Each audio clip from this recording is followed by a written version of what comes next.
वैसे ही क्रोध करने पर व्यक्ति के मन में, व्यक्ति में अच्छे विचार, सद्धर्म, अच्छे कर्म ढूंढने पर भी नहीं मिलते, अच्छे विचार ढूंढने पर भी नहीं मिलते। वह उतना ही कोसों दूर हो जाता है जितना बारिश के मौसम में सूखी मिट्टी का न मिलना।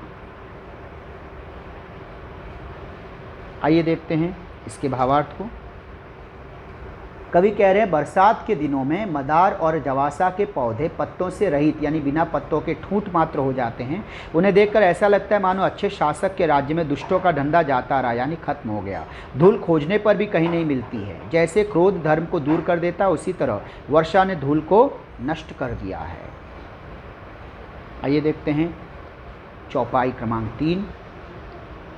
शशि संपन्न सोमही कैसी, उपकारी कै संपत्ति जैसी, निशिधम खनखद्योत विराजा, जनुदम्भिन कर मिला समाजा।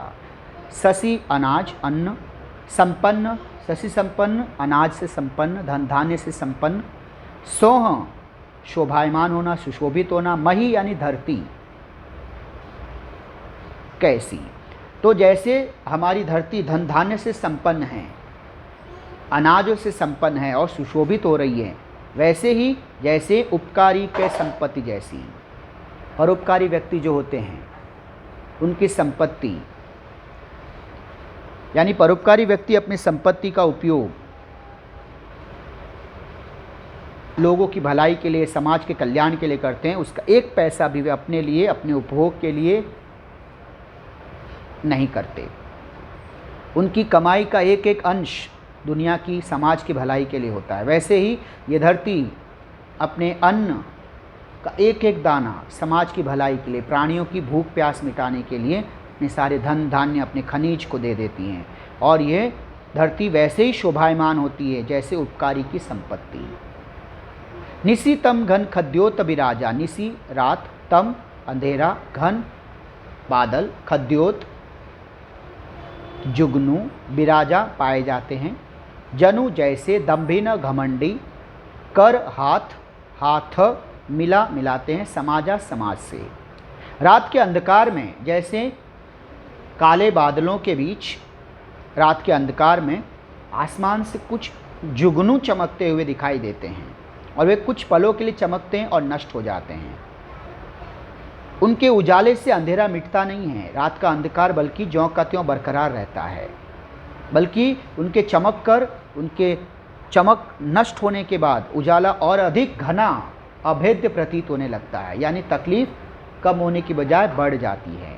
वैसे ही जनु जैसे दम्भिन घमंडी, अभिमानी, अहंकारी लोग जब समाज का भला करते हैं, समाज के लिए मदद का हाथ बढ़ाते हैं, तो उनकी मदद से, दुष्ट लोगों की मदद से, घमंडियों, अहंकारियों की मदद से समाज का हित नहीं होता बल्कि अहित अधिक होता है, नुकसान अधिक होता है।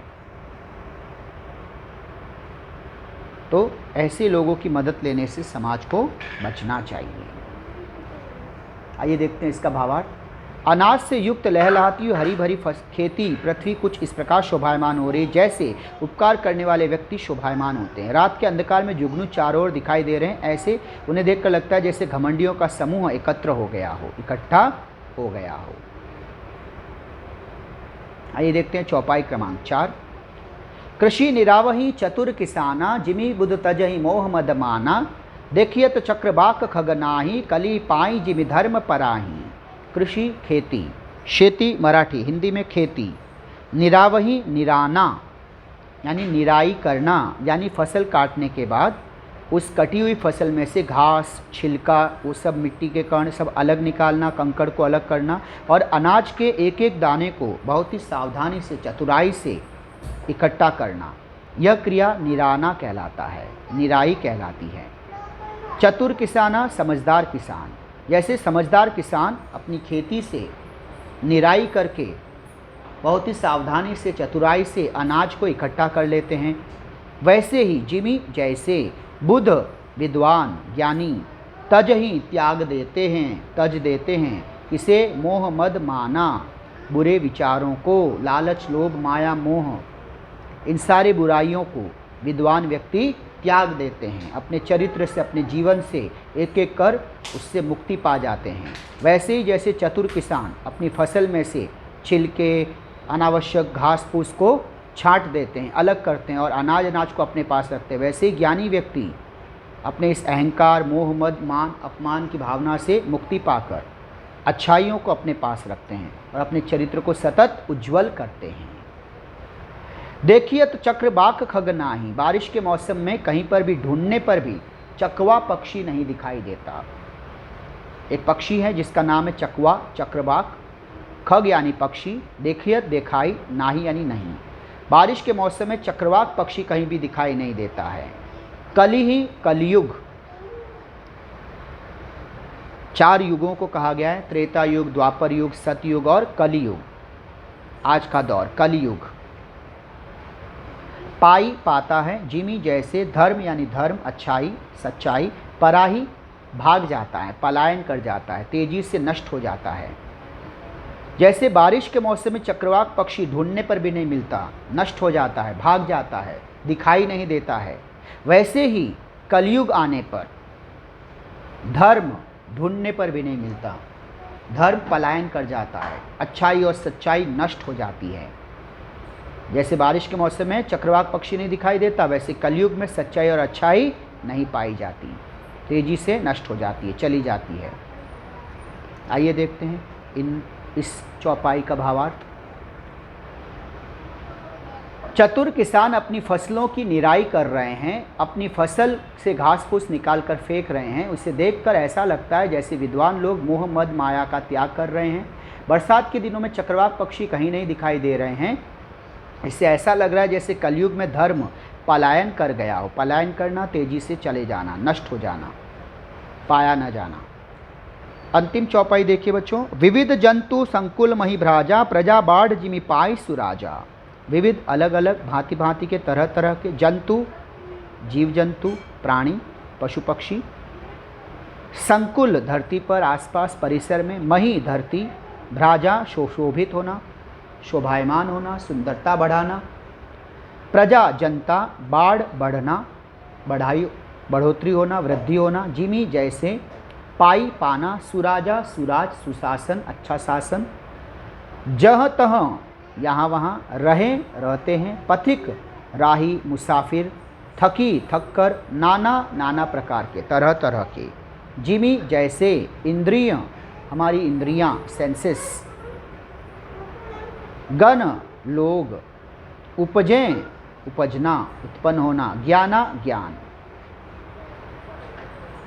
तो विविध जंतु संकुल मही भ्राजा, जैसे इस धरती पर तरह तरह के जीव जंतु, छोटे बड़े जीव, पशु पक्षी, सूक्ष्म अति सूक्ष्म जीव, जीवाणु, विषाणु, इन सब से ये धरती सुशोभित होती है। वैसे ही जैसे प्रजा अच्छे शासन में खुशहाल होती हैं, वृद्धि विकसित होती है, उनकी खुशियों की बढ़ोतरी होती है।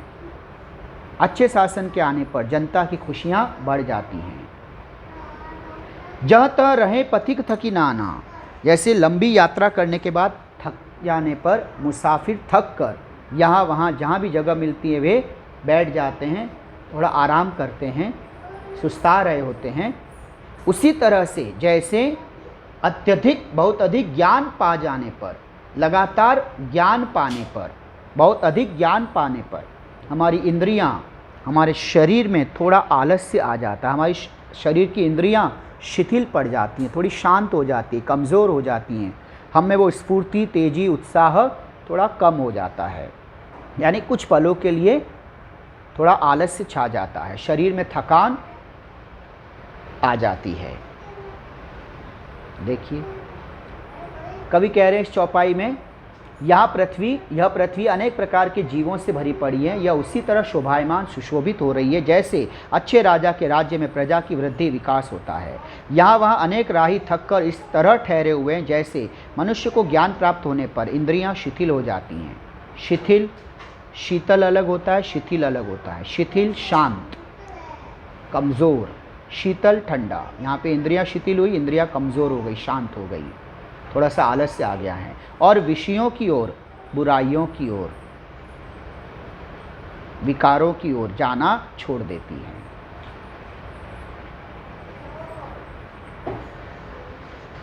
आइए अब देखते हैं कुछ अंतिम दो दोहे।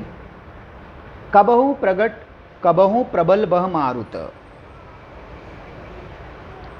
कबहु कभी कभी, प्रबल जोरदार बहुत तेज, बह बहते हैं, मारुत पवन हवा, वायु वायु में यू पहला, दूसरा वो मराठी में, जत यहाँ वहाँ, यत्र तत्र, मेघ बादल बिलाही गायब हो जाते हैं, जिमी जैसे, कपूत के उपजें, कपूत, इसमें मूल शब्द है पूत, पूत यानी बेटा, उपसर्ग है क यानी बुरा, तो कपूत बुरा पूत, बुरा बेटा, नालायक बेटा।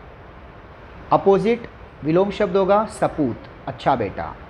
के उपजें, के जन्म लेने पर, कुल खानदान वंश घराना, सदधर्म अच्छाई, पुण्य प्रतिष्ठा, नसाही नष्ट हो जाती हैं। जैसे हवा तेज होने पर, बादल यहाँ से वहाँ तेजी से आते और जाते हैं, नष्ट हो जाते हैं, यानी तेज हवाओं के झोंके में बादल गायब हो जाते हैं। वैसे ही जैसे कपूत के जन्म लेने पर, बुरे व्यक्ति बुरे बेटे के जन्म लेने पर खानदान के संचित पुण्य प्रताप नष्ट हो जाते हैं, नाश हो जाता है उनका। कबहू कभी कभी, दिवसमह दिन के समय, दिन के उजाले में, निबिड़तम घनघोर अंधकार हो जाना, निबिड़ घनघोर अत्यधिक जोरदार, तम अंधेरा अंधकार।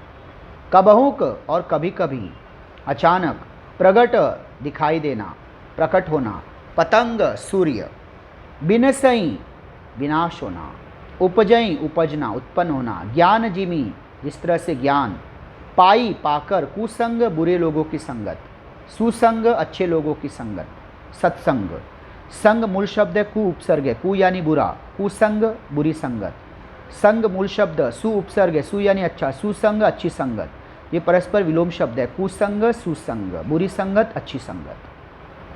तो जैसे दिन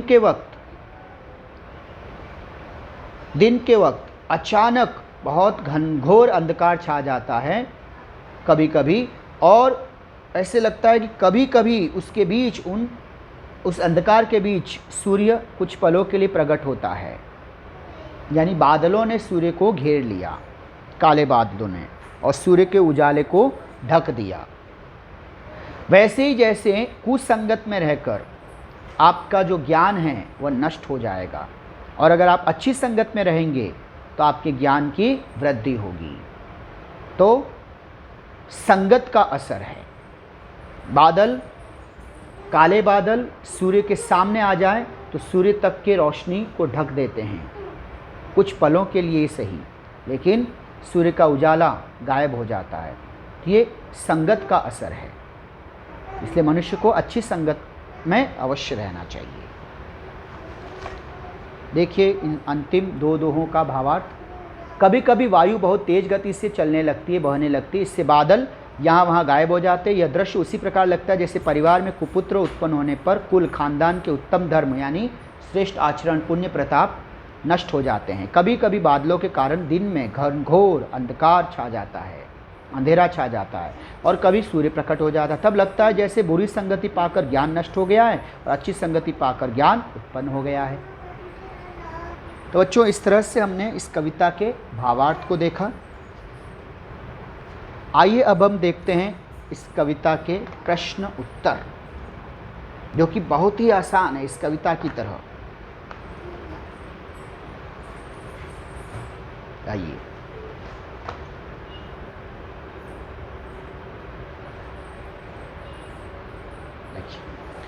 प्रश्न है, मन डर रहा है इनका, किनका? श्री राम का। बिजली की तुलना की गई इससे, किससे? दुष्ट व्यक्ति की प्रीति से, स्नेह से, मित्रता से। भूमि के पास बादल आए ऐसे लगते हैं विद्वान की तरह। विद्वान पुल्लिंग, स्त्रीलिंग विदुषी। विद्यार्थी जिसे पाने के लिए पढ़ाई करते हैं, विद्या। अगला प्रश्न, संत और पर्वत में समानता का आधार? दुष्टों के वचन सहना, बूंदों का आघात सहना। आघात, चोट, प्रहार। छोटी नदियों और दुष्टों का एक जैसा काम। छोटी नदियां किनारों को तोड़कर बहती है, दुष्ट थोड़ा सा भी धन पाकर इतराने लगते हैं, घमंड करने लगते हैं, अहंकार करने लगते हैं। जोड़ियां मिलानी, दमकती बिजली, दुष्टों की मित्रता। भूमि पर गिरा पानी, माया से लिपटा जी। बूंदों का प्रहार, दुष्टों के वचन। बादलों की गर्जना, राम का डरना। इन्हें यह कहा गया है, किन्हें? नदी के जल का समुद्र से मिलना, ईश्वर को प्राप्त करें स्थिर हुआ जीव। तालाब में जल भरना, सज्जनों के सद्गुण, अच्छे गुण। पद्यांश में आए प्राकृतिक जल स्रोत, प्राकृतिक नेचुरल, जल यानी वाटर, स्रोत यानी रिसोर्स, नेचुरल वाटर रिसोर्सेस कौन से हैं जिनका नाम आया है? नदी और समुद्र। सद ग्रंथों के लुप्त होने के कारण, उनका कारण क्या है? पाखंड, ढोंग और विवाद, कंट्रोवर्सीज। खल के प्रश्न देखिए।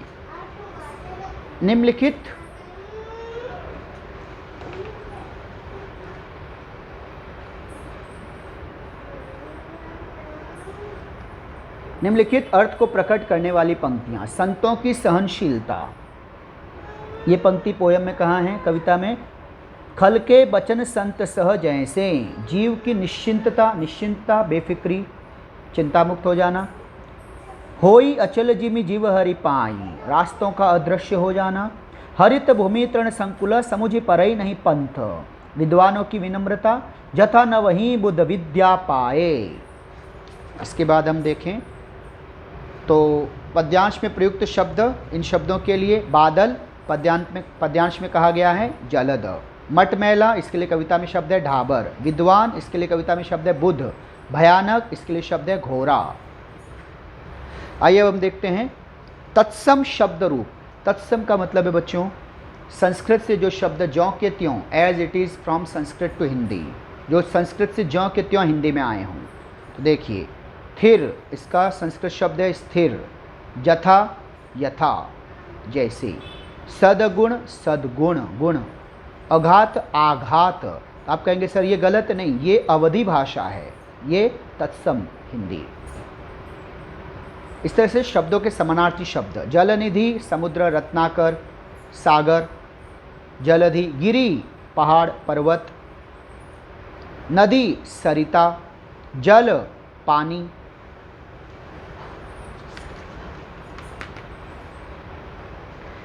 इसके बाद कहा गया पद्यांश की प्रथम 4 पंक्तियों का सरल अर्थ, यानी पहली 2 चौपाइयाँ। तो देखिए बच्चों पहली 2 चौपाइयाँ कौन सी हैं? घन घमंड नभ गर्जत घोरा, प्रियाहीन डरपत मन मोरा, दामिनी दमक रही घन माही, खल कै प्रीति जथा तिर नाही, बरसई जलद भूमि नियराए, जतन वहीं बुध विद्या पाए, बूंद अगाध सही गिरी कैसे, खल के बचन संत सह जैसे। आइए अब देखते हैं इनका भावार्थ। बादल आकाश में उमड़ घुमड़ कर भयंकर गर्जना कर रहे हैं। श्री राम जी कह रहे हैं कि ऐसे में सीता जी के बिना उनका मन भयभीत हो रहा है। बिजली आकाश में ऐसे चमक रही जैसे दुष्ट व्यक्ति की मित्रता स्थिर नहीं रहती, कभी वह बनी रहती और कभी टूटने के कगार पर, टूटने की छोर पर, किनारे पर, यानी टूटने की हालत में पहुंच जाती है। बादल धरती के नज़दीक आकर बरस रहे हैं। उनका यह व्यवहार ठीक उसी प्रकार लगता है जैसे विद्वान व्यक्ति विद्या पाकर विनम्र हो जाते हैं। बादल भी जल के भार से झुक गए हैं और पृथ्वी के नज़दीक आकर अपने जल से प्राणियों को तृप्त कर रहे हैं। पहाड़ों पर वर्षा की बूंदों की चोट पड़ रही है, पर पहाड़ चुपचाप शांत भाव से यह आघात या चोट या मार उसी प्रकार सहते जा रहे हैं जैसे संत लोग दुष्टों के कटु वचन, कड़वी बातें, असहनीय अशुभ वचन, अशोभनीय बातें चुपचाप सह लेते हैं और उस पर कोई प्रतिक्रिया नहीं करते, उस पर रिएक्ट नहीं करते। आइए अब देखते हैं प्रश्नोत्तर। पद्यांश में प्रयुक्त 2 जंगली पौधे, अर्क, मदार, जवासा, रात में अंधकार जुगनू घमंडियों के समाज से हैं। शशि, अनाज से भरपूर धरती, उपकारी की संपत्ति से हैं। कृषि को निराने वाले किसान, मोह मद मान त्यागने वाले विद्वान से हैं। दिखाई न देने वाला चक्रवाक, कलयुग पाकर धर्म जाने वाले धर्म से। नव पल्लव से भरा वृक्ष, साधक के मन का विवेक। उपकारी की संपत्ति, शशि संपन्न, शशि अन्न, अनाज। तो उपकारी की संपत्ति तुलना किससे की गई? शशि संपन्न पृथ्वी। मेंढक की ध्वनि, बटुक यानी बच्चों, बालकों का समुदाय द्वारा वेद पाठ करना। कलयुग में धर्म का पलायन कर जाना, तेजी से भाग जाना, नष्ट हो जाना, वैसे जैसे चक्रवाक पक्षी का न दिखना। एक महत्वपूर्ण प्रश्न है बच्चों, ये महत्वपूर्ण प्रश्न है, बार बार अलग अलग परीक्षाओं में पूछा जाता है। ग्रह, पतंग, सूर्य, पेड़, विटप, तरु, पत्ते पात पत्ते, उपग्रह मही धरती, पौधा अर्क जवास। याद रखना ये प्रश्न बार बार अलग अलग तरह से पूछा जाएगा, आपको याद आना चाहिए और याद रखना है कि शब्दों के लिए पद्यांश में प्रयुक्त शब्द तो ये है पतंग, ग्रह, विटप पेड़, पात पत्ते, मही एक उपग्रह है, अर्क जवास पौधा। इन्हें यह कहा गया है, किन्हें? दादुर को क्या कहा गया है? दादुर और बटु समुदाय। तो बटु समुदाय की तुलना हुई है दादुर से, दादुर के ध्वनि की आवाज़ की तुलना हुई है बटु समुदाय से। नव पल्लव वाले वृक्ष, और यह क्या कहा गया उन्हें? ज्ञान प्राप्त कर प्रफुल्लित होने वाला साधक। लुप्त हुई धूल, इन्हें क्या कहा गया? क्रोध के कारण लुप्त हुआ धर्म। विषयों से विरक्त मनुष्य, चाह इच्छा कामनाओं से मुक्ति पाने वाला मनुष्य, अर्थात ज्ञान उत्पन्न हुआ। अब एक प्रसिद्ध ग्रंथ और एक महत्वपूर्ण प्रश्न कि पद्यांश में यह जो उत्तर लिखे पद्यांश में क्या आया? एक प्रसिद्ध धर्म ग्रंथ जिसका नाम है वेद। चित्त यानी मन का मनोविकार या उग्र भाव, क्रोध, उग्र तेज। एक प्रसिद्ध पक्षी चक्रवाक, चकवा पक्षी। वह शब्द जिसके दो अर्थ है, जिसमें एक का अर्थ है सूर्य, पतंग। महत्वपूर्ण प्रश्न।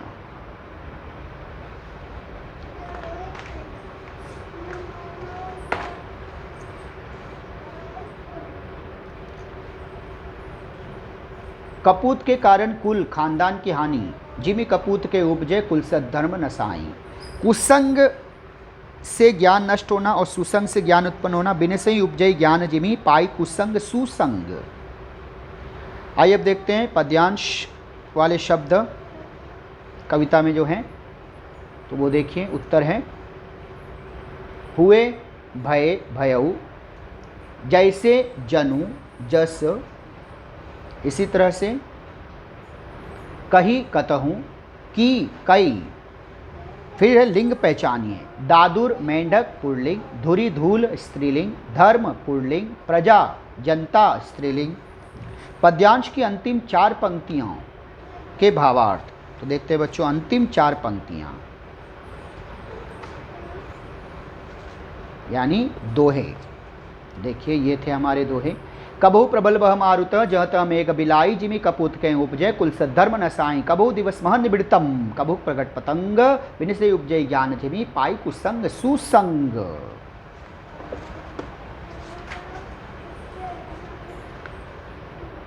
इसमें कहा गया है कभी कभी वायु बहुत तेज गति से, बच्चों याद रखना हिंदी में वायु पवन हवा, हिंदी में वायु आयु, हमेशा यू पहला, दूसरा हु मराठी में। कभी कभी वायु बहुत तेज गति से चलने लगती है, इससे बादल यहाँ वहाँ गायब हो जाते हैं। यह दृश्य उसी प्रकार लगता है जैसे परिवार में कुपुत्र नालायक पुत्र के उत्पन्न हो जाने से कुल पर वंश परिवार के उत्तम धर्म श्रेष्ठ आचरण नष्ट हो जाते हैं। कभी बादलों के कारण दिन में घोर अंधकार छा जाता है, कभी सूर्य प्रकट हो जाता है, तब ऐसा लगता है जैसे बुरी संगति पाकर ज्ञान नष्ट हो गया हो और अच्छी संगति पाकर ज्ञान उत्पन्न हो गया हो। आइए बढ़ते हैं अगले प्रश्न की तरफ। पाठ्यपुस्तक में बच्चों एक कहानी दी गई है। पाठ्यपुस्तक पृष्ठ क्रमांक 53 पर एक महानुभाव की कल्पना, एक श्रीमान एक सज्जन की कल्पना, विश्वविद्यालय की स्थापना, प्रण यानी प्रतिज्ञा करना, संकल्प करना, दान से धन एकत्र करना, एक सेठ के पास जाना, सेठ जी का दिन भर बिठाए रखना, एक महानुभाव का निराश होना, शाम को 7 लाख रुपए का चेक पाना, आश्चर्य और खुशी। देखिए हालांकि इस तरह की कविता, इस तरह की कहानियाँ बोर्ड परीक्षा प्रश्न पत्र में नहीं पूछी जाती। उसमें कैसे प्रश्न आते हैं उस पर हमने राइटिंग स्किल वाले वीडियो में, कहानी लेखन में हमने चर्चा की है। उसके अगले भाग में भी फिर और गहराई से चर्चा करेंगे। अभी के लिए इस प्रश्न का उत्तर सिर्फ यहाँ देख लीजिए। बात आज़ादी मिलने से बहुत पहले की है। तब देश में उच्च शिक्षा प्राप्त करने वाले विद्यार्थियों की पढ़ाई के लिए बहुत कम विश्वविद्यालय थे। विश्वविद्यालय यूनिवर्सिटी विद्यार्थियों को दूर दूर स्थानों पर जाकर शिक्षा प्राप्त करनी पड़ती थी और उन्हें वहीं टिककर रहकर पढ़ना पड़ता था। विद्यार्थियों की इसी परेशानी को दूर करने के लिए एक महानुभाव ने, एक सज्जन, एक श्रीमान जी ने अपने शहर में विश्वविद्यालय स्थापित करने का प्रण किया, संकल्प किया। इसके लिए उन्होंने सारे देश का दौरा किया और जहाँ से जो भी धन मिला एकत्र किया। एक बार किसी व्यक्ति ने उन्हें बताया कि आप कलकत्ता के फलां यानी सो एंड सो, अमुक अमुक, नाम विशेष उल्लेख नहीं किया गया है। तो फलां XYZ फलां सेठ के पास जाइए, वहाँ आपको अवश्य धन मिलेगा। वे पहुँच गए उनके पास, उन्होंने सेठ जी से अपना उद्देश्य बताया। सेठ जी ने उन्हें कुछ देर इंतजार करने के लिए कहा और वे अपने काम में लग गए। दोपहर से शाम हो गई, सेठ जी ने उन्हें नहीं बुलाया, वे निराश हो गए थे। इतने में सेठ जी अपने केबिन से बाहर आए। वे सज्जन खड़े हो गए और बोले, सेठ जी मुझे आज्ञा दीजिए, मैं चलूँ? सेठ जी ने कहा, बैठिए भाई बैठिए, मैं आपका ही काम कर रहा था, ये लीजिए अपने परोपकार के काम में मेरा छोटा सा सहयोग। इस समय मैं और कुछ नहीं दे पाऊंगा। सेठ जी ने एक चेक उन सज्जन के हाथ में थमा दिया। उन महाशय ने चेक पर नज़र डाली, 7 लाख रुपए। उनके मुंह से निकला, सेठ जी मुझे तो लगा था मुझे यहाँ से खाली हाथ जाना पड़ेगा, असफल जाना पड़ेगा, पर आपने तो उन्होंने उस सज्जन की बात को काटते हुए कहा, बस बस, आप परोपकार का काम कर रहे हैं, मुझसे जो बन पड़ रहा है मैंने भी सहयोग दे दिया। इस धन से विश्वविद्यालय के कई काम पूरे हो गए। विश्वविद्यालय के निर्माण के लिए धन एकत्र करने वाले व्यक्ति थे भारत रत्न से सुशोभित महामना मदन मोहन मालवीय जी, और उन्होंने जिस विश्वविद्यालय का निर्माण किया वह था बनारस हिंदू विश्वविद्यालय, BHU। सीख परोपकार सबसे बड़ा धर्म है। तो बच्चों, इस तरह से हमने बरसों ही जलद इस कविता की व्याख्या देखी, उसके शब्दार्थ, उसका वाचन पठन पाठन किया। परीक्षा उपयोगी महत्वपूर्ण कविता है। ठहर कर इस वीडियो को बार बार सुनिएगा, और बहुत ही आसान कविता है। मुझे पूरा विश्वास है कि आप इसके प्रश्न उत्तर जब पूछे जाएंगे तो बहुत ही आसानी से आप इनके उत्तरों को लिखेंगे। बहुत ही सरल हिंदी में आप लिखेंगे, जितनी सरलता से अभी मैंने वीडियो में आपको बताया है। पढ़ते रहिए, खुश रहिए। मिलते हैं अगले पाठ में। धन्यवाद।